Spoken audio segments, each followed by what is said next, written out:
ముందుగా అతిథుల పరిచయం. శ్రీ ఎం పురుషోత్తం రెడ్డి గారు, సీనియర్ విశ్లేషకులు, ప్రముఖ విశ్లేషకులు, అలాగే రాయలసీమ మేధావుల ఫోరం కన్వీనర్.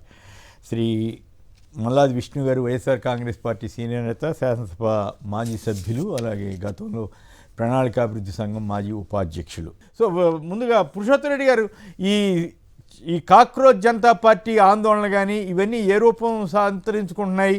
దేశవ్యాప్తంగా దీని ప్రభావం కనిపిస్తోందంటారా నిన్న జరిగిన ఆందోళనతో? కొమ్మినేని గారు, అందరికీ నమస్కారం. నమస్కారం. నిన్న జరిగిన ఆందోళన ప్రధానంగా కాక్రోచ్ జనతా పార్టీ సారథ్యంలో రెండు ప్రధాన డిమాండ్లు.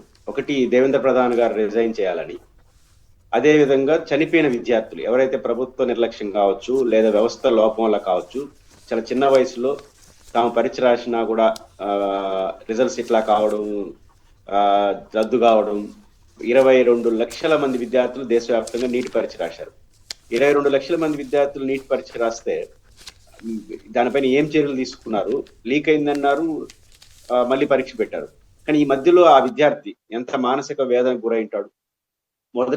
మొదట నీటిలో ఇప్పుడు కొన్ని సెంటర్లలో లీక్ అయిందని వార్త వచ్చింది, యాక్షన్ తీసుకున్నారు, మంచిదే. ఇప్పుడు ఏ సంబంధం లేకుండా పరీక్ష బాగా రాసి మంచి మార్కులతో ఉత్తీర్ణత చేసి నీటిలో జాతీయ స్థాయిలో ఉత్తీర్ణత సాధించాడు అనుకోండి, ఇప్పుడు రెండోసారి ఏ కారణం డిసప్పాయింట్ అయిపోయి కోల్పోతే ఆ విద్యార్థి జీవితం చాలా ప్రమాదంలో పడుతుంది. అది ఆ విద్యార్థి తల్లిదండ్రులు మాత్రమే అర్థం అవుతుంది ఆ బాధ.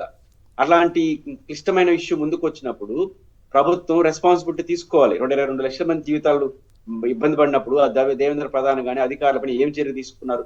కాబట్టి ఆయన రాజీనామా చేయాలని ఒకటి, ఆ చనిపోయిన విద్యార్థులకు కనీసం ₹1 కోటి కాంపన్సేషన్ ఇవ్వండి. ఎందుకంటే లైఫ్ అది. ఇప్పుడు ఆంధ్రప్రదేశ్ జగన్మోహన్ రెడ్డి గారి ప్రభుత్వం ₹1 కోటి డిమాండ్ ఎందుకు చేస్తా ఉంది, ఎందుకు ఇచ్చింది? వాళ్ళ లైఫ్ పోయింది వ్యవస్థ లోపం వల్ల, ఇన్స్టిట్యూషన్స్ ఫెయిల్యూర్ వల్ల. దానికి మనం రెస్పాన్సిబిలిటీ తీసుకోవాలని ₹1 ఇస్తే ఆ కుటుంబం సాఫీగా నడుస్తుందని. ఇప్పుడు విద్యార్థి కదా, కాబట్టి అతని జీవితమే పణంగా పోయింది, తల్లిదండ్రుల జీవితం నష్టపోతుంది, ఆ విద్యార్థి జీవితం. కాబట్టి ₹1 డిమాండ్ వాళ్ళు చేశారు. దీనిపైన స్పందించాల్సిన ప్రభుత్వం సరిగ్గా స్పందించకపోతే తిరుగుబాటు. మనమేమో వాళ్ళు చేసిన ప్రతి యాక్టివిటీని సమర్థించడం, వ్యతిరేకించడం కాదు. ఇది కాక్రోచ్ జనతా పార్టీ విషయం కూడా కాదు. దేశంలో జనం అభిప్రాయం 22 లక్షల మంది విద్యార్థుల భవిష్యత్తు, దీనిపైన ఒక రెస్పాన్సిబిలిటీ, అకౌంటబిలిటీ కేంద్రం లేనప్పుడు విద్యార్థులు తిరగబడితే, రియాక్ట్ అయితే ఇట్లాంటి పరిణామాలు వస్తాయి. ప్రభుత్వాలు ఒళ్ళు దగ్గర పెట్టుకొని పనిచేయాలి. మౌనంగా ఉన్నారు కదా అని లేదా అణిచివేస్తామని అధికారం ఉపయోగిస్తే మాత్రం పరిణామాలు ఎట్లా ఉంటాయి. కాబట్టి కేంద్రమైనా రాష్ట్రమైనా తమ పరిధి దాటి ప్రవర్తించినా, అకౌంటబిలిటీ లేకపోయినా, ప్రజల జీవితాలతో, వ్యక్తుల జీవితాలతో ఆడుకుంటే ఇట్లాంటి పరిస్థితులు ఉంటాయని అన్ని ప్రభుత్వాలు గుర్తించాల్సిన అవసరం ఉంది. మీరు రాష్ట్ర ప్రస్తావన తెచ్చారు, కానీ డిఎస్సి విషయంలో ఎక్కడ వాళ్ళు వెనక్కి తగ్గలేదు కదా రాష్ట్ర. అదే కదా, ఇప్పుడు డిఎస్సి పైన విచారణకి ఎందుకు ఒప్పుకోనకు ఒక ప్రధాన మాజీ ముఖ్యమంత్రి కొన్ని ఆధారాలతో సావధానంగా ప్రజల ముందుకు వచ్చినప్పుడు ఇది తప్పని నిరూపించండి. రెస్పాన్సిబిలిటీ కదా. మీకు గుర్తుంది కదా కొమ్మినేని గారు, రాజశేఖర రెడ్డి గారు ముఖ్యమంత్రి కూడా ప్రతి ఆరోపణకి హౌస్ కమిటీ లేదా సిబిఐ ఏదో ఒక విచారణ అనేవారు. నేను డిమాండ్ ఇన్ని విచారణలు వేస్తున్నావంటే తప్పు జరిగిందంటే, కాదయ్య బాబు, నీకు నమ్మకం లేదు కాబట్టి నువ్వు 9 ఏళ్ళు ఒక విచారణకు ఆదేశించలేదు, నా ప్రభుత్వం మీద నమ్మకం ఉంది. ఇంకో వీళ్ళు మాట్లాడు, మనం నమ్మడం కాదు, మేము కరెక్ట్ అని ప్రజలు కూడా నమ్మాలి, అందుకని విచారణకి ఆదేశించి ప్రజల విశ్వాసాన్ని పొందడం కోసం చెప్పారు. కాబట్టి ఏ విచారణకైనా రాజశేఖర్ గారు అంగీకరించారు. మనం ఎక్కడ అంగీకరిస్తున్నాం?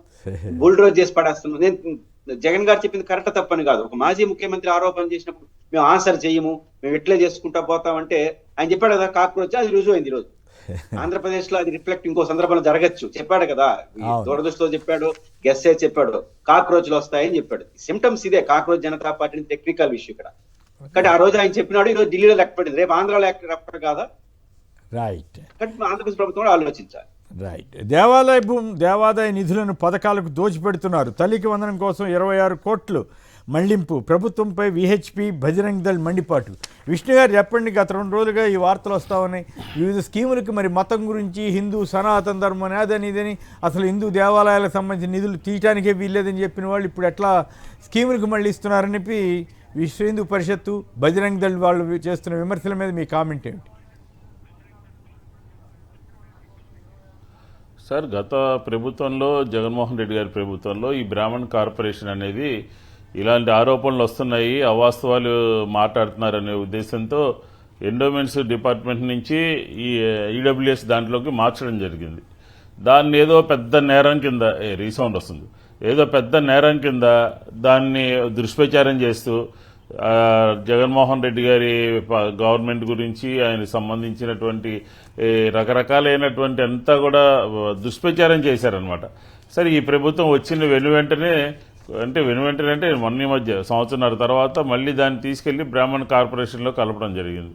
కలిపిన తర్వాత మళ్ళీ నిన్న క్లియర్గా ఇది రాష్ట్ర ప్రభుత్వం నిధులా లేకపోతే ఎండోమెంట్స్ సంబంధించినటువంటి భక్తులు వేసినటువంటి కానుకల నుంచి ఎండోమెంట్స్కి వచ్చినటువంటి నిధుల ఏ నిధుల్ని మళ్లించమని చెప్పని ఆర్డర్ ఇచ్చారు కమిషనర్కి అన్ని వివరంగా చెప్పకుండా ఒకటి ఎండోమెంట్స్ సంబంధించిన కమిషనర్కి ప్రభుత్వం ఒక ఉత్తర్వు ఇచ్చింది.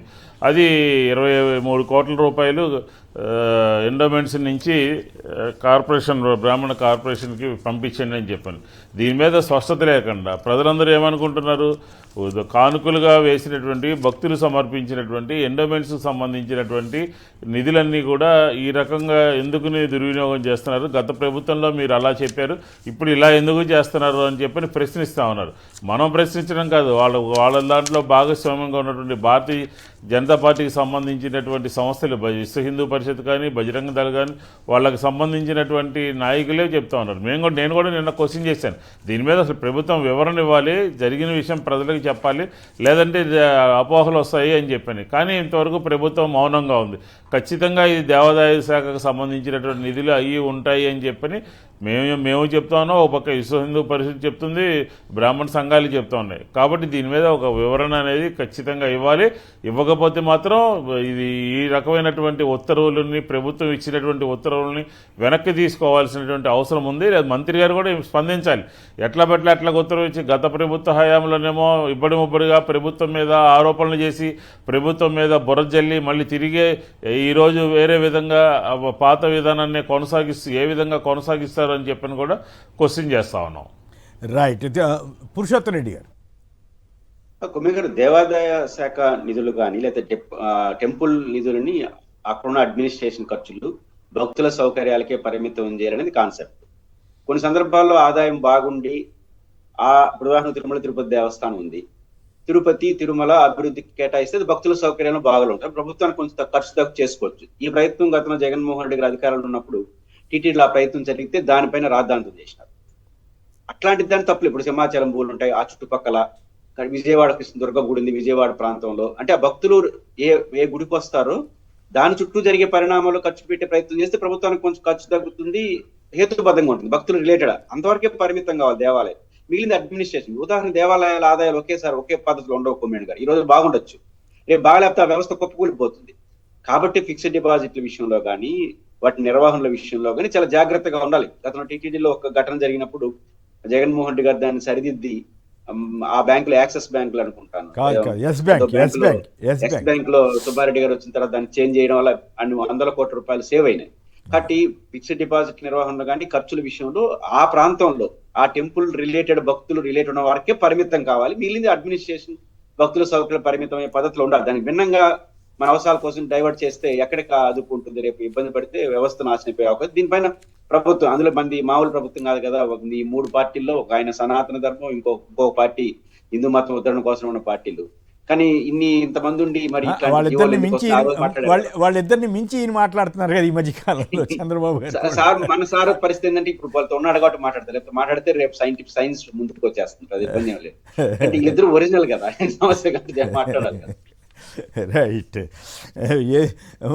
ఒరిజినల్ అంటానికి కూడా లేదు, ఒకప్పుడు చెగువీర దాకా వెళ్ళారు కదా, అప్పుడు మరి సనాతన ధర్మం అవన్నీ ఎడిపోయినట్లు. స్తంభించిన రిజిస్ట్రేషన్లు, నిలిచిన క్రయ విక్రయాలు. అయితే రిజిస్ట్రేషన్లకు సంబంధించి అది ఆర్ఎస్కేలు కేవలం పౌరుల సదుపాయాల కోసమే, ప్రైవేటు వాళ్ళకి అప్పచెప్పట్లేదు అంటూ చంద్రబాబు గారు అంటున్నారు. మరోవైపు ఇంకోటి రామాయపట్నానికి సంబంధించిన పోర్టు మీద కూడా వివరణ ఇస్తున్నారు. మరోవైపు మంత్రి గారు జగన్ గారి మీద ఆరోపణలు చేస్తున్నారు, ఏదో అక్కడ గంగవరం పోర్టు తక్కువకి ఇచ్చేశారు ఇట్లా ఏదో. మరి ఇస్తే దాని మీద చర్య తీసుకోండి, లేదు నిజమైతే శ్వేతపత్రం ఇవ్వచ్చు కదా, అవేవి చెప్పకుండా రామాయంపట్నం పోర్టుని సమర్థించుకునే పరిస్థితి.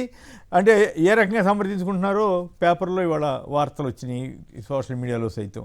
సో ఒక పక్క రిజిస్ట్రేషన్ శాఖ, రెండో పక్క రామాయంపట్నం, ఇటువంటి వాటిని ఈ రెండింటిని సమర్థించుకోవడానికి చంద్రబాబు గారి ప్రభుత్వం నానా తంటాలు పడుతోందా విష్ణు గారు? సార్, ఇప్పుడు ఒక ప్రొసీజర్ ప్రకారం జరుగుతున్నటువంటి రిజిస్ట్రేషన్ వ్యవస్థని దాని మీద ఆధారపడి దస్తావేజులు రాసేటటువంటి వాళ్ళు ఒక అనాదిగా ఒకటి క్రియేట్ అయ్యి ఉంది. దాన్ని డిస్టర్బ్ చేయాలని చెప్పని సబ్ రిజిస్టర్ కార్యాలయాల్లో అవినీతి ఉన్నది అని అంటే, అవినీతి సబ్ రిజిస్టర్ కార్యాలయం లేదు, ఎమ్మెల్యేలు, ఎంపీలు, మినిస్టర్లు వాళ్ళందరినీ మాకు ప్రతి రిజిస్ట్రేషన్కి ఇంత ఇమ్మని చెప్పని వసూలు చేస్తూ ఉన్నారు. దాన్ని కట్టడి చేయాల్సింది పోయి దస్తావేజులు పొట్టగొట్టేటటువంటి కార్యక్రమం ప్రభుత్వం ఎందుకు తీసుకోవాలండి? ప్రభుత్వం దాన్ని కంట్రోల్ చేయాలంటే ఏసీబీ ఉంది, విజిలెన్స్ ఉంది, రకరకాలైనటువంటి చర్యలు తీసుకుని సక్రమంగా రిజిస్ట్రేషన్స్ జరుగుతున్నాయా లేదా అని చూడాల్సినటువంటి బాధ్యత ప్రభుత్వం మీద ఉంది. ఇవన్నీ లేకుండా త్రూ అవుట్ ఆంధ్రప్రదేశ్లో ఉన్నటువంటి ఈ దస్తావేజులు రాసేటటువంటి ఆ వ్యవస్థని పూర్తిగా తీసేయడం ద్వారా అవినీతిని తీసేయచ్చని చెప్పనో, లేకపోతే ప్రజలకు సౌకర్యవంతమైనటువంటి సేవలు అందిస్తామని చెప్పడం చాలా తప్పు అన్నమాట. ఇంకా పైగా ఏముంటుంది, తీసేసినటువంటి తొలగించినటువంటి దస్తావేజు రాసేటటువంటి వాళ్ళందరికీ కూడా ఉపాధి చూపిస్తారంట. ఏ రకమైనటువంటి ఉపాధి చూపిస్తారు? ఏ రకంగా వాళ్ళు పొట్టగొట్టి వాళ్ళని రోడ్డు మీద పడేసేటటువంటి ప్రయత్నం చేస్తూ ఇంకా సమర్థించుకునేటువంటి ప్రయత్నం చేస్తూ ఉన్నారు. అవినీతి ఉంది అంటే సబ్ రిజిస్ట్రార్ కార్యాలయాల్లో అవినీతి ఉంటుంది. దాన్ని ఏ రకంగా మీ ఎమ్మెల్యేలే ప్రోత్సహిస్తున్నారు, మీ ఎమ్మెల్యేలే డబ్బులు నెలలా ఇంత ఇమ్మని అడుగుతున్నారు, మీ ఎమ్మెల్యేలే దానికి సంబంధించినటువంటి ప్రతి రిజిస్ట్రేషన్ ఎన్ని రిజిస్ట్రేషన్స్ చేశారు, ఎంత మా పర్సంటేజ్ ఏంటని చెప్పి అడుగుతూ ఉన్నారు. పైనుంచి ప్రక్షాళన చేయాల్సింది పోయి ఒక వ్యవస్థని దెబ్బతీస్తూ కొంతమందిని రోడ్డు మీద పడేసి పట్టగొట్టేటటువంటి ప్రయత్నం సరైనటువంటిది కాదు. ఆల్రెడీ రాష్ట్ర ప్రభుత్వానికి 50 కోట్లు నిన్న ఒక రోజులోనే లాస్ అయినంటున్నారు. 10 రోజుల పాటు వాళ్ళు దూరంగా ఉంటే ఇంకెంత లాస్ అవుతుందో తెలియదు. అలాగే ప్రజలందరూ కూడా ఇబ్బంది పడిపోతున్నారు, గందరగోళ పడిపోతున్నారు. ఇట్లాగే గత ప్రభుత్వంలో తెలుగుదేశం ఒకసారి ట్రాన్స్పోర్ట్ విభాగంలో ఈ ఏజెంట్ల గురించి కూడా ఎలాంటి ప్రయత్నమే చేసింది. అది ఏమైపోయింది? కాబట్టి ఒక సక్రమంగా అనాదిగా సంవత్సరాలుగా కొంతమంది దాని మీద ఉండి జీవనం కొనసాగిస్తున్నటువంటి వారిని దెబ్బతీసేటటువంటి ప్రయత్నం తెలుగుదేశం ప్రభుత్వం చేస్తూ ఉంది. దళారులు, మధ్యవర్తులు అని అంటున్నారు. మీ ఎమ్మెల్యేలే దళారులుగా మారిపోయారు. మీ ప్రభుత్వంలో ఉన్నటువంటి కీలకమైనటువంటి వ్యక్తులు దళారులుగా మారిపోయి నెల వసూలు చేస్తున్నారు. కాబట్టి చంద్రబాబు నాయుడు గారు దీని మీద పునరాలోచన చెయ్యాలి అని చెప్తా ఉన్నాను. అట్లాగే ప్రైవేటైజేషన్ సంబంధించి, పోర్టుకు సంబంధించి, గంగవరం పోర్టు గురించి ఇప్పుడు మాట్లాడతారంటే మీరు ఆ రోజు నుంచి ఏం మాట్లాడకుండా ఈరోజు మీరు ఆంధ్రప్రదేశ్లో జగన్మోహన్ రెడ్డి గారు పోర్టులని ఆ చివరి నుంచి ఈ చివరి వరకు కట్టుకుంటూ వస్తూ ఉంటే ఇష్టం వచ్చినట్టుగా ఇబ్బడి ముబ్బడిగా ప్రైవేటైజేషన్ చేస్తూ మీకు కావాల్సినటువంటి వాళ్ళకి ఇచ్చేసి అక్కడ దెబ్బతీసేటటువంటి ప్రయత్నం చేస్తూ మేము అడిగామని చెప్పని, మేము క్వశ్చన్ చేశామని చెప్పని, ఈ ప్రపంచానికి మేము తెలియజేశామని చెప్పని మా మీద ఆరోపణ చేస్తూ ఉన్నారు కన్సర్న్ మంత్రి గారు. రమ్మనండి, ఎక్కడ జరిగింది, ఏం జరిగింది ఏంటో చర్చిద్దాం. దాని మీద ఆ రోజు మాట్లాడకుండా ఈ రోజు మాట్లాడితే ఎట్లా? ఆంధ్రప్రదేశ్లో మెడికల్ కాలేజీలు కానీ, పోర్టులు కానీ ఇవన్నీ కూడా ఎందుకు ప్రైవేటైజేషన్ చేయాల్సి వచ్చింది? ప్రజల యొక్క ఆస్తి, ప్రభుత్వం యొక్క ఆస్తి, దాన్ని క్రియేట్ చేస్తే, దాన్ని వెల్త్ కింద క్రియేట్ చేస్తే సంపద సృష్టిస్తాను అని చెప్పని సంపద సృష్టించకపోగా ప్రైవేటు వ్యక్తులకి సంపద సృష్టిస్తూ ప్రజలకి ఉన్నటువంటి ఆస్తిని పక్క వాళ్ళకి ఇచ్చేసే కార్యక్రమం చేస్తూ ఏం మాట్లాడతారు? ప్రజలకు తెలియదా? ప్రజలు నమ్మలేరు? ప్రజలు ఆలోచన చేయలేరా? మీరు చేస్తున్నటువంటి కార్యక్రమాలు ఈరోజు మెడికల్ కాలేజీల వ్యవస్థ అంతా పూర్తిగా నిర్వీర్యమైపోయి పక్కన పడిపోయింది. అలాగే పోర్టులు కూడా ఇష్టానుసారంగా మీ ఇష్టం వచ్చినటువంటి వాళ్ళకి దారాదత్తం చేసేటటువంటి కార్యక్రమం చేస్తున్నారు. కాబట్టి రాష్ట్ర ప్రభుత్వం ఇప్పటికైనా సరే గత ప్రభుత్వంలో జగన్మోహన్ రెడ్డి గారు చేసినటువంటి సంపద సృష్టిని, మీరు సంపదని ప్రైవేటు వ్యక్తులకి దోచిపెట్టేటటువంటి కార్యక్రమం చేస్తూ ఉన్నారు. ఇప్పటికైనా మేము చెప్పినటువంటి మాట ప్రజల పక్షాన, ప్రతిపక్షంగా మేము చెప్పినటువంటి మాటని ఆలోచన చేయమని కోరుతా ఉన్నాం. రైట్. గూడూరు నుంచి రవి గారు నమస్కారం, మాట్లాడండి. నమస్కారం సార్. నమస్కారం, నమస్కారం అండి. నమస్కారం. సార్, ఈ రోజున మొన్న ఎలక్షన్ టైంలో చంద్రబాబు నాయుడు గారు నేను రాష్ట్రాన్ని శ్రీలంక చేస్తున్నాడు, మొత్తం అప్పులు పాలు చేయించాడు, నేను మొత్తం రాష్ట్రాన్ని సంపద పొంది అభివృద్ధి చేస్తాను అధికారంలోకి వచ్చాడు సార్. అట్లా వచ్చినప్పుడు ప్రజలు కూడా నన్ను ఓట్లేశారు. ఇప్పుడు ఈయన వచ్చిందో ఈయన చేస్తున్నది ఏంటంటే పిల్లలు ఫీజుల కోసం వేయకుండా పిల్లలు చదువులు ఆగిపోయినాయి. హాస్పిటల్ ఆరోగ్యశ్రీ కాకుండా పేద ప్రజలు ఆరోగ్య హాస్పిటల్ చెందిన పరిస్థితులు ఆరోగ్యశ్రీలు ఆగిపోయినాయి. ఈ రోజున అప్పుడు ఆయన కష్టపడి సెంట్రల్ గవర్నమెంట్ ఒప్పించి తీసుకొచ్చి మెడికల్ కాలేజీలు కానీ కోర్టులు కానీ ఉన్న గవర్నమెంట్ వాటిని తీసుకెళ్ళి ప్రైవేట్ వాటి ధారాగతం చేస్తూ వేలాది మందికి ఉపాధి కల్పించే వాటిని సంస్థలన్నింటినీ కూడా అందేస్తున్నాడు. ఇది కాకుండా మన చూస్తే గుంటూరులో చూస్తేనేమో ఒక వివక్ష చేసి ఒక ఆడ మనిషిని పట్టుకుని బట్టలు లేకుండా చేయడం అనేది సద్గమైన తలదించినట్టు చేసిన ల్యాండ్ ఆర్డర్ లో కూడా ఫెయిల్యూర్ అయిపోయి అన్ని రకాల రాష్ట్రం పచ్చిపట్టిస్తున్నాయండి ఈ రోజున. ఈ ప్రజలు ఓటేజ్ సంక్షేమ కార్యక్రమం అని చెప్పి ఓట్లు వేస్తానే ప్రజలు సంక్షేమ కార్యక్రమం లేకుండా పేద ప్రజల్ని ఇబ్బంది పెడుతున్నాడు. స్టూడెంట్స్ ని నిరుద్యోగుల్ని మొత్తం అందరూ ఇబ్బంది పెడుతున్నారు. స్టడీ చేస్తున్నట్టున్నారు మీరు, బాగా స్టడీ చేసి అన్ని సబ్జెక్ట్స్ అవగాహన పెంచుకున్నట్టున్నారు. గుడ్, బాగానే ఉంది. బట్ ఓవరాల్గా ఈ ఎలక్షన్లో జరిగిన పరిణామాలు 50 లక్షల ఓట్లు ఎట్లా అదనంగా వచ్చాయన్నది మిస్టరీ ఇంతవరకు వేయలేదు. అందువల్ల నిజంగా జనం ఓట్లు వేస్తేనే పూర్తి స్థాయిలో గెలిచి ఉంటే సంతోషమే, కానీ అది జరిగిందా లేదా అన్న దాని మీద పరకాల ప్రభాకర్ గారికి ఇంతవరకు జవాబు దొరకట్లా. మరి అది ఆ ఇష్యూస్ అటువంటి వాటిని కూడా మీలాంటి వాళ్ళు స్టడీ చేస్తే బాగుంటుంది మిత్రమా రవి. రైట్, పురుషోత్తమ రెడ్డి గారు చెప్పండి ఈ రెండు విషయాల్లో. ఈ రామాయపట్నం దాంట్లో చంద్రబాబు గారు కూడా ఏదో వివరణ ఇవ్వడానికి ప్రయత్నం చేసినట్టుగా కొన్ని సోషల్ మీడియాలో చూశారు. 1500 ఇప్పుడు మాత్రమే అప్ ఫ్రంట్ అది అంతేగాని 4500 కోట్లు ఖర్చు పెడుతున్న వైను గత ప్రభుత్వం ఖర్చు పెట్టిన దాన్ని తీసుకెళ్ళి వాళ్ళకి ఇస్తున్నారన్న దాన్ని ఇవ్వకపోవటం, అలాగే ఆర్ఎస్కే సేవలు రిజిస్ట్రేషన్ సేవలు మెరుగు కోసమే ఇస్తున్నాం కానీ ప్రైవేటీకరణ వాస్తవం కాదని ఈ చెప్పటం కానీ. సో ఒక పక్క రకరకాల వ్యవస్థలను ప్రైవేటైజ్ చేస్తుంటారు, ఇంకో పక్క ఏమో అబ్బెబ్బే మసిపూసి మారేడికాయ చేయాలని ప్రయత్నిస్తున్నారా? నిజంగా చిత్తశుద్ధితో చంద్రబాబు గారు మాట్లాడుతున్నట్లుగా మీకు అనిపిస్తుందా? కొమ్మినేని గారు, చంద్రబాబు గారు మొదటి నుంచి చెప్తున్న మాట ఏంటి? సంపద సృష్టించి అది ప్రజలకు పంచాలని, ఆ సంపద కాస్త ప్రజల జోబుల్లోకి తీసుకురావాలని. ప్రజల జోబుల్లోకి రావాలంటే ప్రభుత్వం చేతిలోకి రావాలి సంపద. మీరు ప్రతి యాక్టివిటీని పీపీఎల్ పద్ధతిలో ప్రైవేటీకరణ చేస్తుంది. ఈరోజు మంత్రి గారి ప్రకటన కూడా చూశాను మన సాక్షిలో. 3 పోర్ట్లు రామాయపట్నం మూలపేటతో సహా 3 పోర్ట్లు పీపీఐ పద్ధతిలో తీసుకురాబోతున్నాం. దీనికి ఒక 50,000 కోట్ల రూపాయలు ఖర్చు అవుతుంది పూర్తి కావడానికి. ఇంత డబ్బులు ప్రభుత్వం దగ్గర లేవు కాబట్టి ప్రైవేట్ భాగస్వామ్యంతో తీసుకుంటామని చెప్తున్నారు. ఇది పూర్తిగా డొంకతిరుడు వాదన. నేను ఈ ప్రభుత్వం ఇలా చేయడాన్ని నేను పెద్ద ఆశ్చర్యపోను. రీజన్ ఏంటంటే ప్రజలకు అందుబాటులో ఉండాల్సిన మెడికల్ కాలేజీలని ప్రైవేటీకరణ పీపీఎల్ పద్ధతిలో చేయడానికి సాహసం చేసిన ప్రభుత్వం మూలపేట పోర్టు కానీ లేదా రామాయపట్నం పోర్టులు కానీ ప్రైవేట్ వైపు వెళ్ళదు అని ఆశ్చర్యపోవాల్సిన అవసరం లేదు. ఎందుకంటే ఎమర్జెన్సీ సర్వీసు మెడికల్ కాలేజ్ రెండోది ఇక్కడ కొత్త ధోరణి ఏం కనపడుతుంది కొమ్మినేని గారు. ఉదాహరణకు ఎగ్జాంపులరీగా పులివెందుల మెడికల్ కాలేజ్ తీసుకున్నాం. ల్యాండ్ విలువ ఎంత, బిల్డింగ్ విలువ ఎంత, అన్ని ఏర్పాట్లు చేసి ఇంకా రెడీ టు స్టార్ట్ కు ఉన్నటువంటి మెడికల్ కాలేజీని పీపీఐ పద్ధతిలో వాళ్ళకి 99 ఏళ్ళు ఎంతో 33 ఏళ్ళు ఇచ్చేస్తే ఊరికే ఇచ్చినట్టే కదా. ఒక తరం 2-3 తరాలు ఇచ్చేసినట్టే కదా. కాబట్టి ఇన్ని 100 కోట్ల రూపాయలు ప్రజల ఆస్తి మరియు కొన్ని 100 కోట్ల రూపాయలు ప్రభుత్వం ప్రజల డబ్బుతో నిర్మాణం చేసింది. దాన్ని తీసుకొచ్చి పీపీఎల్ పద్ధతితో తీసుకెళ్లడం ఏంటి? ఒక ఉదాహరణ, ఇప్పుడు రామాయపట్నం సంబంధించి కూడా 4-5 వేల కోట్ల రూపాయలు ప్రభుత్వం ప్రజల సంపదను పెట్టింది జగన్మోహన్ గారి ప్రభుత్వంలో. కానీ ఆ ప్రభుత్వంలో పెట్టిన డబ్బుల్ని ఇప్పుడు దానికి ఎంతకి ఇస్తున్నారు పీపీఐ పద్ధతిలో? ఎంతతో 1/3 గడి ఇచ్చే పరిస్థితిలో కనపట్లేదు. మరి అంత డబ్బు ప్రజల డబ్బు నుంచి పెట్టి ఏం కావాలి? ప్రజల డబ్బు పెట్టింది పోతా ఉంది. తిరిగి ఆ రామాయపట్నం ప్రైవేట్ పీపీఎల్ పద్ధతిలో వెళ్తే ప్రభుత్వానికి వచ్చేది ఎంత, లేదా ప్రైవేట్ వ్యక్తుల చేతిలో పోయేది ఎంత? కాబట్టి మొత్తం ప్రభుత్వానికి వచ్చేది తగ్గిపోతా ఉంది, ప్రైవేట్ వ్యక్తులతో సంపద పోతుంది. అప్పుడు ప్రైవేట్ వ్యక్తుల సంపద పోతే వాడిది పెరుగుతుంది, కానీ ప్రభుత్వంలో ఆ సంపద జమ కూడకపోతే ప్రజలకి ఎట్ట పంచుతారు? రుణం కూడా ప్రభుత్వమే భరిస్తుందటండి. అదే ఇప్పుడు మెడికల్ కాలేజ్ చూసాం కదా, 2 ఏళ్ల పాటు మేము చేస్తాం అంటే ఎవరు రాకపోయేసరికి అంటే ఉచితంగా అంటే బిల్డింగ్ ఉచితం, పర్మిషన్లు రాష్ట్ర ప్రభుత్వం ఇచ్చేసింది, తర్వాత బిల్డింగ్ ప్లస్ ల్యాండ్ ఉచితంగా ఇచ్చేసి అప్పుడు కూడా రాకపోతే మళ్ళీ 2 years పట్టు జీతభత్యాలు ఇస్తామని చెప్పి జీవో ఇచ్చారు. అప్పటికి కూడా రావట్లేదు. అంటే ఎంతకి వెళ్తున్నారు? కాబట్టి ప్రభుత్వ సంపదను ప్రైవేట్ వ్యక్తుల చేతిలో పెడతా మేము సంపద సృష్టి ప్రజలకు ఇస్తామంటే ప్రభుత్వం సంపద రావాలి కదా. ఇప్పుడు జగన్మోహన్ రెడ్డి గారు ఈ ప్రధానంగా మెడికల్ కాలేజీలు కానీ, పోర్టులు కానీ, షిప్పింగ్ యార్డ్స్ కానీ, హార్బర్స్ కానీ ఇవన్నీ ఎందుకు తీసుకొచ్చారు? తీర ప్రాంతం విస్తారంగా ఉన్నటువంటి ఆంధ్రప్రదేశ్ లో ఈ తీర ప్రాంతాన్ని ఉపయోగించుకొని వీటిని ప్రోత్సహిస్తే బిజినెస్ జరుగుతుంది, ప్రజలు భాగస్వామ్యం వస్తారు, వచ్చిన ఆదాయం ప్రభుత్వం జమకూడితే ఆ డబ్బుల్ని మన ప్రజల సంక్షేమ పథకాలకు, డెవలప్మెంట్ యాక్టివిటీకు పెట్టచ్చు. ఫస్ట్ ఆఫ్ ఆల్ ప్రభుత్వానికి ఆదాయం ఇవ్వాలి.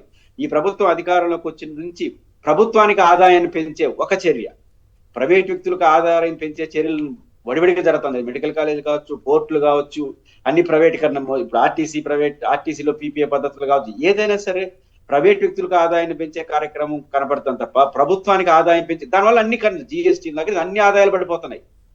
మూలం ఇది. కానీ 2 ఏళ్ళలో మీరు ఏం తీసుకొచ్చారు? ఒకటి కనపడట్లేదు. కానీ ఇప్పటికైనా ప్రభుత్వం ఆలోచించకపోతే పూర్తిగా నష్టపోతాం. ప్రభుత్వం ఆలోచిస్తుందనే ధోరణి కూడా మనకేం కనపట్లేదు. మేము పోయేదనే పద్ధతిలో వెళ్తున్నారు. రెండోది 50,000 కోట్ల రూపాయలు ఖర్చు అంటున్నారు. 50,000 కోట్లు ప్రైవేట్ వాడు యాడ్ తీసుకొని బ్యాంకు లోన్ తీసుకొస్తాడు. ఆయన ఏమి వాడు సొంత సంపద. ఇప్పుడు అమెరికా నుంచి ఆదాయం డబ్బులు వస్తే మనకు విదేశీ మార్గధర్యం వస్తుంది. నువ్వు ఇండియాలో ఆ బ్యాంకులో ఆంధ్రప్రదేశ్ ప్రభుత్వం చేయకూడదా? ఇప్పుడు జగన్ గారు చేసింది అదే కదా. ప్రభుత్వమే బాకీ మన కౌంటర్ గ్యారంటీ ఇస్తే బ్యాంకులు లోన్లు ఇస్తాయి. మళ్ళీ రీపే చేయకూడదా? వాళ్ళు పైన తీసుకొస్తున్నారు. కానీ సంబంధం లేని వాదన ప్రైవేట్ వ్యక్తుల ఆదాయాన్ని పెంచుతున్నారు, ప్రభుత్వ ఆదాయం తగ్గిస్తున్నారు. తత్ఫలితంగా ప్రజలకు ఆదాయం పడిపోతారు.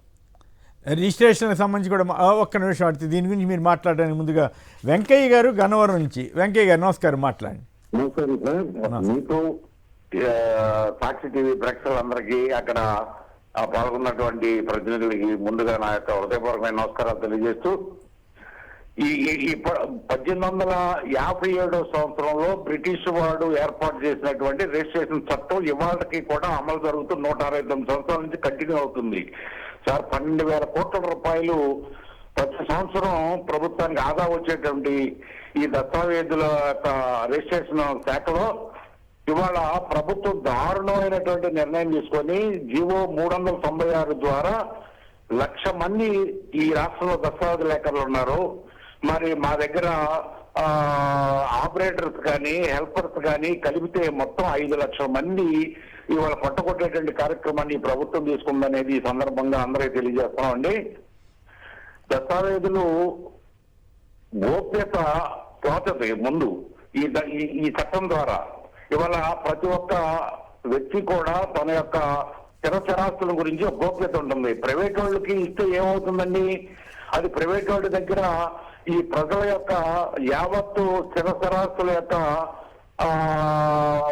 దుట్టు అంతా కూడా యాక్చువల్గా ఇప్పుడు ఏంటి ఆ ప్రభుత్వ ప్రతిపాదన ఏంటో సంక్షిప్తంగా జనానికి అర్థమయ్యేటట్టు చెప్తారా?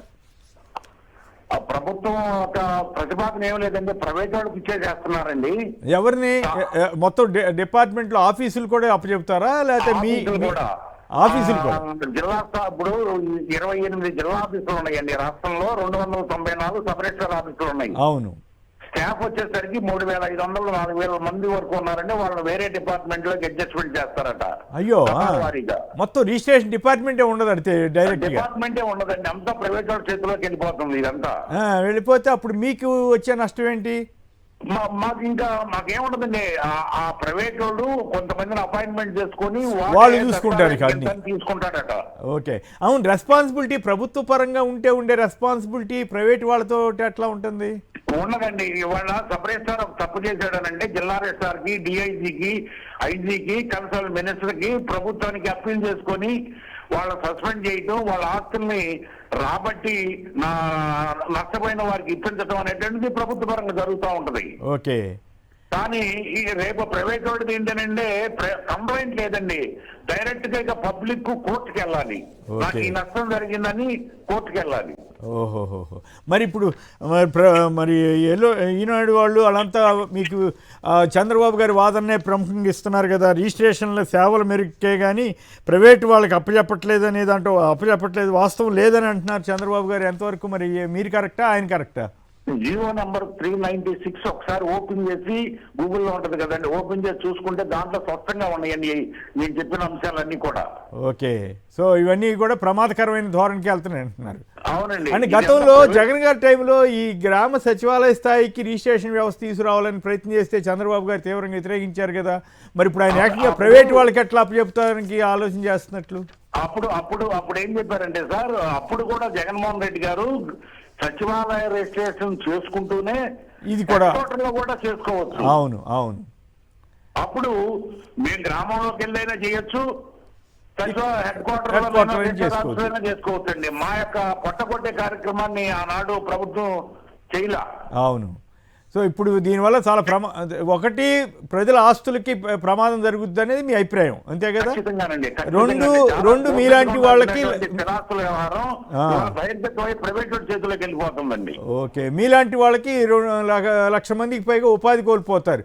రీసర్వే చేస్తుంటేనే మా దగ్గర ఒక్కొక్క దగ్గర మినిమం 5 ఉంటారండి. అబ్బా, ఓకే. ఇప్పుడు రీసర్వే చేస్తుంటేనే జగన్ భూములు కాజేస్తారని అబద్ధాలు ప్రచారం చేశారు ఈనాడు, ఇటువంటి వాటి ద్వారా చంద్రబాబు గారు కానీ వీళ్ళంతా కూడా. మరి ఇప్పుడు అసలు ఏకంగా ప్రైవేట్ వాళ్ళకి ఎట్లా చెబుతున్నాడు ఆయన? ఇప్పుడు అదే సర్వే మళ్ళీ జరుగుతుంది. సేమ్ అదే కాదు.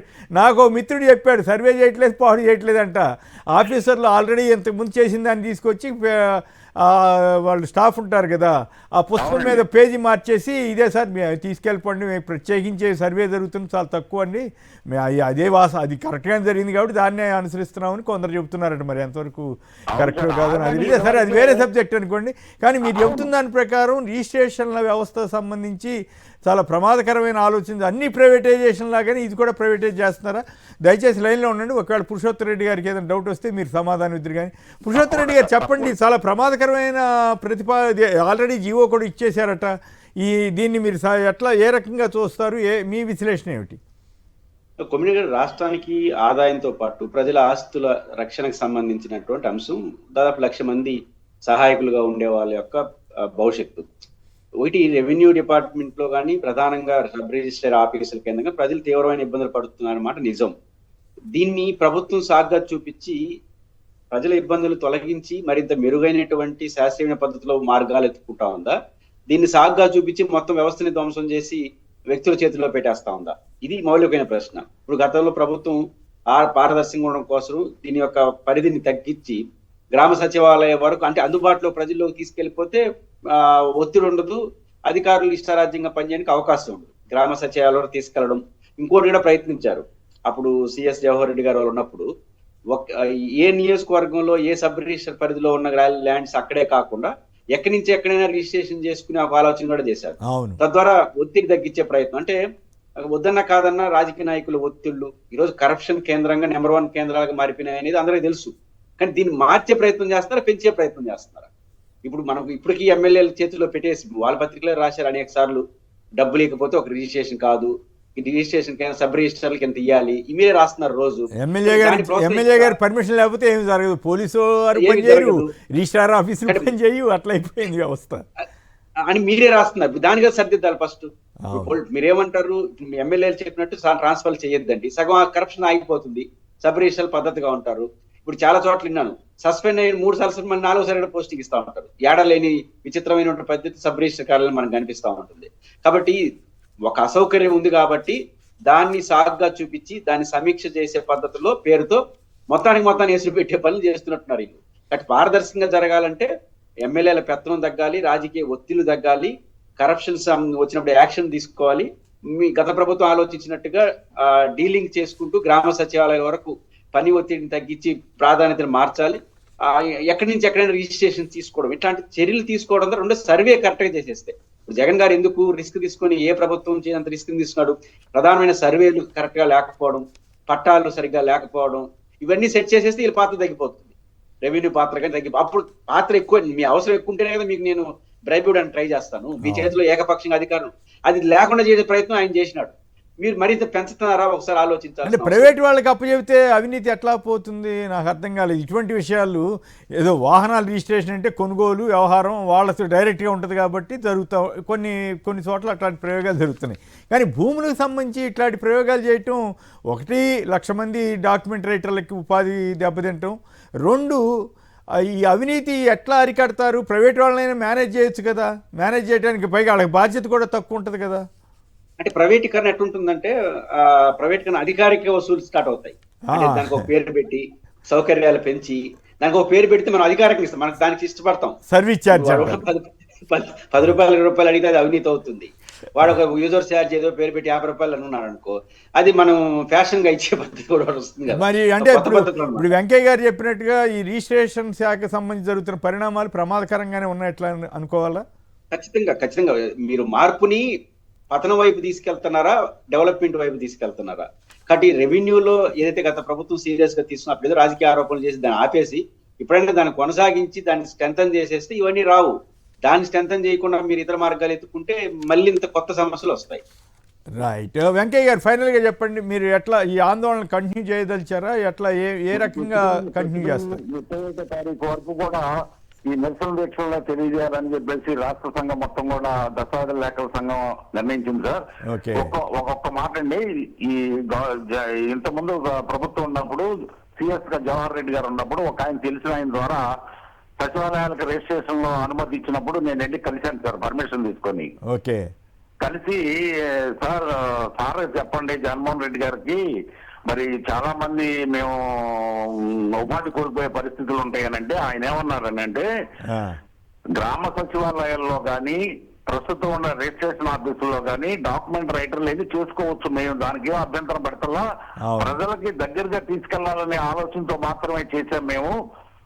ఈ నిర్ణయం చేసేటప్పుడు కూడా మీ యొక్క దశాబ్ద లేఖల యొక్క ఉపాధి అవకాశాలను కూడా మేము దృష్టిలో ఉంచుకొని చేసామని చెప్పేసి స్వయంగా చెప్పారు సార్ ఆయన.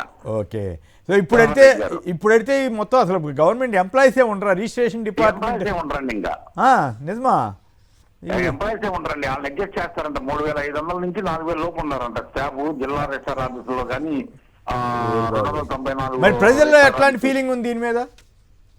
ప్రజలకి ఏంటంటే ఈ భయాందోళనలు మాత్రం ఖచ్చితంగా ఉన్నాయండి. ఓకే. ఏమవుతుంది? ఎందుకేనంటే ఇప్పుడు ఈ ఆస్తులు ఎవడో ప్రైవేట్ వాడి దగ్గర ఇప్పుడు ఒక వీలునామా రాయాలనంటే చాలా గోప్యంగా వచ్చి ఒక తండ్రి చిన్న కొడుకు రాయాలనేటువంటి అంశాన్ని చాలా రేషన్ చేయించుకొని వెళ్తాడండి. అవును. సో అవన్నీ ఈ ప్రైవేటీకరణ సిస్టమ్ లో ఏమవుతుందంటే ప్రతిదీ కూడా అప్డేట్ కనపడిపోతా ఉంటది. అయ్యో, అది ప్రమాదకరం కదా ప్రజలు. చిన్న కొడుకు రాసి వెళ్ళాడు తండ్రి, పెద్ద కొడుకు దాన్ని సైట్ ఓపెన్ చేసి చూశాడు అనుకో, ఎన్ని గొడవలు అవుతాయండి కుటుంబాల్లో. అవును, కరెక్ట్. అది చాలా ఇప్పుడు ఈ గవర్నమెంట్ సిస్టమ్ లో 1957 యాక్ట్ ప్రకారం వీలునామా యొక్క అంశాన్ని బయట పెట్టకూడదు సార్. ఓకే. అయితే తర్వాత రక్త సంబంధికులకు మాత్రమే తెలియపరచాలి. ఓకే. ఇప్పుడు అవన్నీ గోప్యత పోయే ప్రమాదం అయితే ఉందనేది మీ అనుమానం. ఇంకొక మాట చెప్పండి, ఇది చాలా ఇంపార్టెంట్ సబ్జెక్ట్ కదా. ప్రైవేట్ వాళ్ళు ఉన్నా కూడా మీ డాక్యుమెంట్ రైటర్లు కొనసాగొచ్చు కదా, దాంట్లో ఇబ్బంది ఏంటి? అసలు లేదండి, డాక్యుమెంట్ వాళ్ళు తయారు చేసినందుకు ఇంతనే ఫీజు ఏర్పాటు చేస్తున్నారు అంతే. వాళ్ళు మీ వ్యవస్థనే మొత్తం తీసేసినట్లు. అప్పుడు తీసేసినట్టేనండి, మా స్థానంలోనే అక్కడ ఎదుర వాళ్ళ స్థానం వాళ్ళు ప్రైవేట్ వాడు వచ్చేస్తున్నారు. లేదంటే మీరు వెళ్ళి బతిని ఆడుకుని మీరే అక్కడ ఉద్యోగంగా ఏదో 5కో 10కో చేరాల్సి వస్తుంది, అంతే. చేరాల్సి వస్తుంది సార్. అప్పుడు ఇందులో తీసుకుంటాడా లేదా? ఇప్పుడు దస్తావేజ్ లేఖలు అంటే సార్ తరతరాలుగా ఉన్నటువంటి వాళ్ళు ఎక్స్పీరియన్స్ అయితే ఉంటది, minimum 10th class intermediate qualification తో ఉన్న వాళ్ళు ఉంటారు సార్. వాడే డిగ్రీ పెడతాడు, అప్పుడు మళ్ళీ మీరందరూ ఇది వస్తుంది. మరి ప్రభుత్వ ఉద్యోగులు రిజిస్ట్రేషన్ శాఖ ఎంప్లాయీస్ దీని మీద కానీ ఎన్జిఓల సంఘాలు కానీ రియాక్ట్ అవ్వట్లేదా? ఈ వాళ్ళు ఉపాధి పోవట్లేదు కదా సార్, అడ్జస్ట్మెంట్ ఇంకో శాఖలోకి వెళ్తారు కాబట్టి పెద్ద ఇబ్బంది ఉండదు అంటారు వాళ్ళ వరకు. వాళ్ళకేముండదు సార్, అది రైట్. డిపార్ట్మెంట్ మారుస్తారు, శాలరీ మామూలే కదా. సో ప్రభుత్వాన్ని అయితే మీరు డిమాండ్ చేస్తున్నారు ఈ వ్యవస్థ ఇట్లా ప్రైవేటైజ్ చేయొద్దని. 396 జీవోని వెనక్కి తీసుకోవాలని చెప్పేసి దశాబ్ద లేఖల సంఘం డిమాండ్ చేస్తుంది sir. Right, thank you very much. ఇక ఇతర వార్తల్లోకి వెళ్దాం. 43,62,387 ఓట్లు గల్లంతైనట ఈ సర్ అనే దాని కింద. అప్పుడేమో అర్ధరాత్రిగాడ 50 లక్షల ఓట్లు పోలేని, ఇప్పుడేమో 43 లక్షల ఓట్లు గల్లంత అంటున్నారు. ఏమవుతుందో నిజంగా అనర్హులైన వాళ్ళ ఓట్లు తీసేస్తే పర్వాలేదు కానీ మరి ఏం జరుగుతుందో. అలాగే ఈ శాంతి భద్రతలకు సంబంధించి ఏకంగా రాష్ట్ర ప్రభుత్వం యొక్క ర్యాంక్ 26కు పడిపోయిందట. దానికి సంబంధించిన అంశాల మీద చర్చలోకి వెళ్దాం. ఇక పురుషోత్తమ్ రెడ్డి గారు చెప్పండి, ఈ శాంతి భద్రతలు వైఫల్యం చెందుతున్న తీరు కానీ వ్యవస్థ అయినటువంటి వ్యవహారం, 26వ ర్యాంకు పడిపోయిన వైనం, చివరికి జత్వానీ బ్లాక్మెయిల్ కేసులో పరువు పోగొట్టుకున్న ప్రభుత్వం మళ్ళీ ఐపీఎస్ల మీద మాత్రం కేసు ఉంటుందన్న ఇండికేషన్ వాళ్ళ మీడియా ద్వారా ఇవ్వటం. సో వీటి మీద మీ విశ్లేషణ ఏమిటి? కొమ్మినేని గారు, ఇప్పుడు జత్వానీ కేసుకు సంబంధించినంత వరకు మీరు ఇంతకుముందు చదివినట్టు జత్వానీ చిట్టరు, తప్పులు చేసే అలవాటు ఉంది. కాకపోతే ఆ పోలీస్ అధికారులు ఆమె పైన తప్పుడు కేసు పెట్టారు అంటే మళ్ళీ కేసును సమర్థి. ఎందుకంటే ఇప్పుడు అందరిలో ఏం చర్చ నడుతుందంటే, ఒక 3 సీనియర్ మోస్ట్ ఐపీఎస్ ఆఫీసర్లు, ఇంకా మంచి భవిష్యత్తు ఉన్న వాళ్ళు, డీజీ క్యాడర్లో వచ్చిన వాళ్ళని మొత్తం నిందలేసి వాళ్ళని ఏకంగా సస్పెండ్ చేసి పడేశారు. దాదాపు 2-3 నెలల నుంచి 5-6 నెలల మొదట్లో వాళ్ళ క్యారెక్టర్ కానీ వాళ్ళకి ఎంత మానసికమైన శోభ అనిపించారో మనకు తెలుసు. కాబట్టి వాళ్ళు ఇప్పుడు అది ఇంత అన్యాయం చేశారా అనే భావన వస్తుంది కాబట్టి ఆ కేసు కరెక్టే అని చెప్పే ప్రయత్నం. ఇక్కడ వాళ్ళు రాసిన దాంట్లోనే ప్రభుత్వం చేస్తున్నటువంటి వాదనలోనే ఒక డల్లతనం, విద్యాసాగర్ సంథింగ్ అతనికి వారికి మధ్య చీట్ చేసిందని ఆర్థిక లావాదేవీల వ్యవహారంలో. మళ్ళీ భూముల రిజిస్ట్రేషన్ లో తప్పుడు కేసు పెట్టి ఆమెను ఇబ్బంది పెట్టారని. ఎవరితో భూములు రిజిస్ట్రేషన్స్ మళ్ళీ ఆ విద్యాసాగరే వాళ్ళు రాసిన కథనం ప్రకారం కూడా. అంటే ఏ విద్యాసాగర్ తో ఆర్థిక లావాదేవీలో చీట్ చేసిందో అదే విద్యాసాగర్ తో భూముల వ్యవహారాల్లో పాల్గొన్న కేసుగా ఇది మళ్ళీ చెప్తారు. చీట్ చేసిన వ్యక్తిని మళ్ళీ దాంట్లో చీట్ చేయకుండా ఏముంటారు. ప్రపంచానికి ఇతర రాష్ట్రాల్లో కూడా చాలా రాష్ట్రాలు ఇట్లాంటి కేసులు ఉన్నాయని చెప్పి విమర్శలు ఉన్నాయి. అన్నిటికన్నా మించి పోలీసులు అక్కడికి బాంబేలో అరెస్ట్ చేసినప్పుడు కూడా అక్కడ జడ్జి ముందు ప్రవేశపెట్టే తీసుకొచ్చారు. కాబట్టి అన్ని లీగలైజ్ గా చేశారు. లేకపోతే లీగలైజ్ 40 రోజులు అక్రమం అని అంటారు, చట్టబద్ధంగానే కోర్టులో ఆదరణ చేశారు. కాబట్టి ఇట్లాంటి విషయాల్లో ప్రభుత్వం ఆ రోజు కేవలం జగన్మోహన్ రెడ్డి గారు, రామకృష్ణారెడ్డి గారు చెప్పారు, రామకృష్ణారెడ్డి గారు ఇంటెలిజెన్స్ చీఫ్ చెప్పాడు, ఆయన పోలీసులకు చెప్పాడు అని చెప్పి దీని మొత్తాన్ని వారిని క్యారెక్టర్ అసెస్ చేయడం కోసం టార్గెట్ చేసిన దానికి ప్రాధాన్యత ఇచ్చారు తప్ప ఇంకోటి ఇప్పుడు వాళ్ళు ఆమోదించిన వాళ్ళు వేసినటువంటి సిట్టే అది కాదని నిర్ధారిస్తా ఉంది. ఇప్పుడు కానీ కేసును మళ్ళీ నేను ఇబ్బంది పడకూడదు కాబట్టి అధికారులు ప్రభుత్వం ఇట్లా చేసిందని అనుకుంటారు కాబట్టి ఆ కేసు వేరే కాదు. మరి ఆ కేసు వేరేలో వీళ్ళ పాత్ర ఏంటి, కస్టడీ యాడ్ జరిగింది, ఇవన్నీ కూడా ఏమి ఉండవు. కానీ ఏమన్నప్పుడు కూడా ఈ మొత్తం నేను అంటుంది కోమరెడ్డి గారు, ఇప్పుడు గుంటూరులో ఒక మహిళ పట్ల చాలా దారుణంగా వ్యవహరించారు, మనం చూస్తున్నాం, అందరూ దానిపైన స్పందిస్తున్నారు. ఇప్పుడు ఈ ఘటన పైన ఎవరిని సస్పెండ్ చేశారు ఇప్పటి వరకు?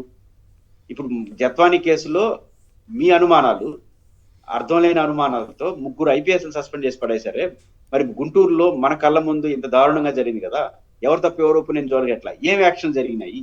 నిజంగా మహిళల పట్ల జరిగితే మేము చాలా సీరియస్ గా ఉంటాం, తర్వాత విచారణ సంగతి తర్వాత అనేది మీ సిగ్నల్ ఇవ్వదలుచుకుంటే ఆ కేసులో, మరి ఈ కేసులో ఏం సిగ్నల్? అంటే ఒత్తిడి వచ్చిన తర్వాత ఒక సీఎన్ సస్పెండ్ చేసినట్టున్నారు కదా, లేట్ గా ఇచ్చేసారని చెప్పి. లేట్ గా చేయించింది వాళ్ళే, సస్పెండ్ చేసింది వాళ్ళే. సస్పెండ్ చేశారు. లాకప్ డెత్ కేసు అదే విజయవాడలో అతను జరిగింది, ఎవరిని సస్పెండ్ చేసినారు? Circle inspector. అది కూడా 1.5 నెలల గొడవ అయితే జగన్ గారు ఇలాంటి గొడవ చేస్తే వచ్చింది. అంటే మీరు కేసుని ఎట్ట చూస్తున్నారని, మీకు పొలిటికల్ గా ప్రయారిటీ ఉన్న కేసుని ఒక రకంగా చూసి ఇట్లాంటి కేసులు ఏమో ఇంకో రకంగా మళ్ళీ పైన ఉన్న ఆఫీసర్ల మీద ఆరోపణలు వస్తే వాళ్ళని ప్రొటెక్ట్ చేసే రీతిలో వ్యవహారం నడుస్తుందా అన్న అనుమానం వస్తుంది. ఇక్కడ వీళ్ళందరూ ఎవరు టాప్ మోస్ట్ ఆఫీసర్లు కదా, జత్వానీ కేసులో ఎవరు తక్కువ? వైసీపీ టైంలో ఉన్న ఆఫీసర్లను మాత్రం ఇబ్బంది పెట్టాలన్నది వాళ్ళ లక్ష్యంగా ఉంది. అది మనకు చాలా స్పష్టంగా. కానీ జత్వానీ కేసులో ఉంటుంది. ఇప్పుడు లా అండ్ ఆర్డర్ అంటే కోమరెడ్డి గారు, ఇప్పుడు దాదాపు ఒక లెక్క ప్రకారం ఎప్పుడు లేనట్టుగా సర్కిల్ ఇన్స్పెక్టర్లు, డిఎస్పీలు, అడిషనల్ ఎస్పీలు కలిసి 120 మంది వీఆర్ లో ఉన్నారు. 120 మంది పైన ఉన్నారట. వాళ్ళ సేవలను వృధా పోయినట్టుగా వాళ్ళు ఇబ్బంది పడడం ఒక లెక్క, ఒక సీరియస్ అధికారి 120 మంది వాళ్ళు పర్సనల్ గా ఇబ్బంది పడడం అనేది ఒక లెక్క అయితే, వాళ్ళ సేవలు ఇప్పుడు పోయినాయి కదా. 2 ఇంతకు మించి బయట తెలంగాణ నుంచి డిప్యుటేషన్ తెచ్చుకున్నారట. అంటే వీళ్ళకేమో ఇక్కడ పెట్టేసి మళ్ళీ లేదనే పేరు తీసుకోవడం. ప్రధానంగా పొలిటికల్ పోలీసింగ్ ఉంది తప్ప పీపుల్స్ పోలీసింగ్ తగ్గిపోతా ఉంది. అందువల్ల ర్యాంక్ పడిపోయింది అంటారా? ఖచ్చితంగా. ఇప్పుడు మీ పని అంతా, పోలీసుల పని అంతా రెగ్యులర్ శాంతి భద్రతలో ఉంటే వాళ్ళకి ముందే అలర్ట్ అవుతారు ఇట్లాంటి ఎక్కడ జరుగుతుందని. మీరు హైదరాబాద్ లో ఎక్కడ ఇప్పుడు ఒక్కొక్కరిన ఇప్పుడు రావణ్ అరెస్టు, ఇంకొకరు అరెస్టు, 100 మంది పోలీసులు దాని చుట్టూ తిరుగుతున్నారు కదా. 100 మంది పోలీసులు మనకు కనపడేది ఆ రోజు ఘటన, కనపడకముందు ఈ 100 మంది పోలీసులు ఇదే పనిలో ఉంటారు కదా. కాబట్టి పొలిటికల్ పోలీసింగ్ బాగా పెరిగిపోయింది, పీపుల్స్ పోలీసింగ్ తగ్గిపోయింది. దానివల్ల ఏంటంటే ఒక పక్క విఆర్, ఇంకో పక్క పొలిటికల్ పోలీసింగ్ ఎక్కువైపోవడంలో పని డైవర్షన్ వచ్చేస్తుంది. వాళ్ళు ఎట్టుంటారు, దీంట్లో బాగుంటే చాలులే, మనం మిగతా విషయాలు పక్కన పోతే అనుకోవాలనుకుంటారు కదా. కాబట్టి ఇచ్చిన డైరెక్షన్ సరిగ్గా లేకపోవడం వల్ల ఇట్లాంటి రిజల్ట్స్ వస్తున్నాయి. రైట్. విష్ణు గారు సార్, ఇప్పుడు చిన్న చిన్న రాష్ట్రాల కన్నా ఆంధ్రప్రదేశ్లో పోలీసు 26వ స్థానానికి దిగజారిపోయిందంటే, పడిపోయిందని అంటే, తమ సమర్థతని చూపించుకోలేకపోయిందంటే దీనికి ప్రధానంగా కూటమి ప్రభుత్వం, కూటమిలో ఉన్నటువంటి మంత్రుల యొక్క ఆలోచన విధానం అని చెప్పని స్పష్టంగా చెప్పచ్చు సార్. ఎందుకంటే పోలీసులు మన నిన్న కేంద్ర ప్రభుత్వం రిలీజ్ చేసినటువంటి ఒక రిపోర్ట్లో ఒక 4-5 అంశాలు ఏ రకమైనటువంటి స్థితిలో అవి కింద స్థాయికి దిగజారిపోయాయో మనకి స్పష్టంగా కనపడుతోంది. ఒకటేమో సంస్కరణలను చేపట్టడంలో, అలాగే నిర్వహణను, సమర్థతని పెంపొందించుకోవడంలో, అలాగే సాంకేతికతని అమలు చేయటంలో, అలాగే పోలీసులు, ఇతర ప్రభుత్వ శాఖలు అంటే పోలీసులకి రిలేటెడ్గా ఉండేటటువంటి హెల్త్ కానివ్వండి, లా డిపార్ట్మెంట్ కానివ్వండి, తర్వాత ఇంకొకటి ఇలాంటి డిపార్ట్మెంట్లతో సమన్వయం చేయడంలో పూర్తిగా వైఫల్యం చెందాయి అని చెప్పింది. అంటే 100 మార్కులకి ఈ 4 అంశాలు తీసుకుంటే 26 మార్కులు మాత్రమే ఆంధ్రప్రదేశ్ పోలీసులకి పడ్డాయి. పూర్తిగా నిన్న గురుమూర్తి గారు పార్లమెంటులో ప్రజెంటేషన్ ఇచ్చారు, ఒక వాయిదా తీర్మానం ఇచ్చారు. ఏంటి ఆ వాయిదా తీర్మానం? ఆంధ్రప్రదేశ్లో ఎంతమంది దళితుల మీద దాడులు జరిగినాయి, ఎంతమంది ఎన్ని కేసులు నమోదైనాయి, ఎంతమంది మహిళల మీద దాడులు చేశారు, ఎంతమంది ఇళ్లు పగలగొట్టారు, ఎంతమంది ఇళ్లు కూల్చారు, లేకపోతే ఇలాంటి లా అండ్ ఆర్డర్ ఫెయిల్యూర్స్ అన్నీ కూడా మొత్తం ఆయన వాయిదా తీర్మానం రూపంలో ఇవ్వడం జరిగింది. దీని మీద ప్రభుత్వం స్పందించి ఏంటి ఈ రకమైనటువంటి పరిస్థితికి కారణం ఏంటి, పోలీసులు దిగజారిపోవడానికి కారణం ఏంటి, మహిళల మీద దాడులు జరగడానికి కారణం ఏంటి, రేపులు జరుగుతున్నా కూడా పట్టించుకోవడానికి కారణం ఏంటి, దీన్ని సంస్కరించాలా, దీన్ని గాలిలో పెట్టాలా, దీన్ని ఏం చేయాలనే ఆలోచన కూడా దీనికి లేదు. ఒక పక్క కేంద్ర ప్రభుత్వం రిపోర్ట్ ఇచ్చినా, ఒక పక్క ప్రతిపక్షంగా మనం ప్రతిరోజు చెప్తా ఉన్నా, కొన్ని పత్రికలు ఘోషిస్తా ఉన్నా కూడా ఏ మాత్రం కూడా చలనం లేకుండా దీనికి ఎవరండి ఆర్జీలు? ఈ రోజు రాష్ట్రంలో ఐపీఎస్ సంబంధించినటువంటి అధికారులని కక్షపూరితమైనటువంటి దాంట్లో ఇంటెలిజెన్స్ ఐజీలు కానివ్వండి, సిబిసిఐడి ఐజీలు కానివ్వండి, లేకపోతే సిపిగా పనిచేసినటువంటి వీళ్ళందరినీ కూడా కక్ష కట్టి ఆ రోజు కీలకంగా వ్యవహరించారని చెప్పిన ఉద్దేశంతో సస్పెండ్ చేయబట్టే ఈరోజు పోలీస్ వ్యవస్థ అంతా కూడా గాడి తప్పింది.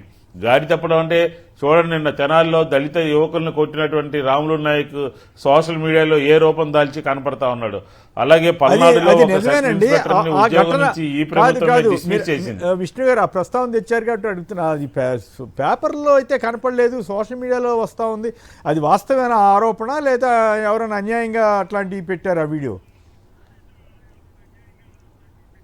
అలా కాదు సార్, పేపర్లో సంక్షిప్తంగా వచ్చిందా? పేపర్లో సంక్షిప్తంగా వచ్చింది, వీడియోల రూపంలో సోషల్ మీడియాలో వచ్చింది. అవును, సోషల్ మీడియాలో వచ్చింది ఓకే. అంతే తప్ప ఎవరు మనం లేనిది మాట్లాడుకోవడం కాదు. అక్కడ అంతక్రితం పల్నాడులోనే ఈయన పనిచేసినప్పుడు అక్కడ జరిగినటువంటి సంఘటన, మళ్ళీ ఇక్కడ ఇంకో సంఘటన జరిగింది, గొడవ జరిగింది, డిపార్ట్మెంట్ సస్పెండ్ చేసినట్టు పోలీస్ అధికారులు కూడా స్టేట్మెంట్ ఇచ్చారు. దాని మీద వీడియోలు కూడా బయట తిరుగుతూ ఉన్నాయి. ఇది కాదా పోలీస్ వ్యవస్థ దిగజారిపోవడానికి, పోలీస్ వ్యవస్థ నలుగురిలో పలచనవడానికి, ప్రజలు దీని మీద చర్చించుకోవడానికి ఇది కాదా? ఇలాంటి పనులు కావా? ఓకే, దీనికి సమాధానం చెప్పాలి కదా. కాబట్టి ఖచ్చితంగా ఈరోజు ఏకపక్షంగా జరుగుతూ ఉన్నాయి.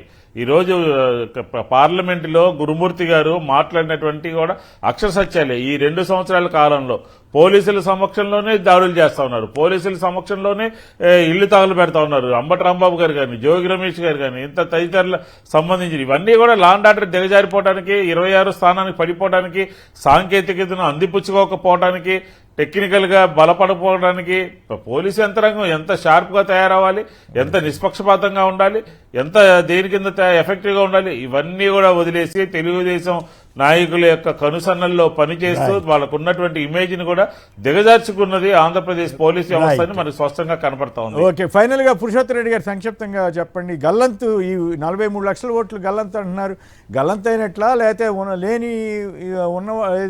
అనర్హుల ఓట్లు తీసేసినట్లా? మీరు ముఖ్యంగా అర్బన్ ఏరియాల్లో ఇవి ఎక్కువ అవుతున్నాయి. మన పరకాల ప్రభాకర్ గారు కొంతమంది ఓటింగ్ దూరం చేసే ప్రయత్నంలో భాగంగా ఏది జరుగుతుందన్న ఆరోపణలు కూడా ఆయన చేశారు. సరే, వాడుకున్న ఆధారాలు చేశారు. ఎలక్షన్ కమిషన్ చెప్పాలి. ఎక్కువగా అర్బన్ ఏరియాల్లో ఎక్కువ మంది ట్రాన్స్ఫర్లు లేదా మామూలుగా అర్బన్ ఏరియాలో మార్పులు చేర్పులు ఎక్కువ ఉంటాయి కాబట్టి వేలల్లో ఓట్లు డబులింగ్ అనే పేరుతో చేస్తున్నారా లేదా సమాచారం లేదని చేస్తున్నారో తెలియదు. కానీ ఇప్పుడు 40-50 లక్షల మంది మన ఓటింగ్ పెరగాలని తగ్గాల్సిన అవసరం లేదు. ఇప్పుడు తీస్తున్నారు. రేపు ఆగస్టు సెప్టెంబర్ లో తిరిగి కొత్త ఓటర్లు నమోదు అప్పుడు కానీ దీనికన్నా దానికి పెరిగితే అప్పుడు బ్యాలెన్స్ అయినట్టు, లేకపోతే మాత్రం ప్రభాకర్ చెప్పింది నిజమైనట్టు. రైట్, చూద్దాం మరి ఏం జరుగుతుందో.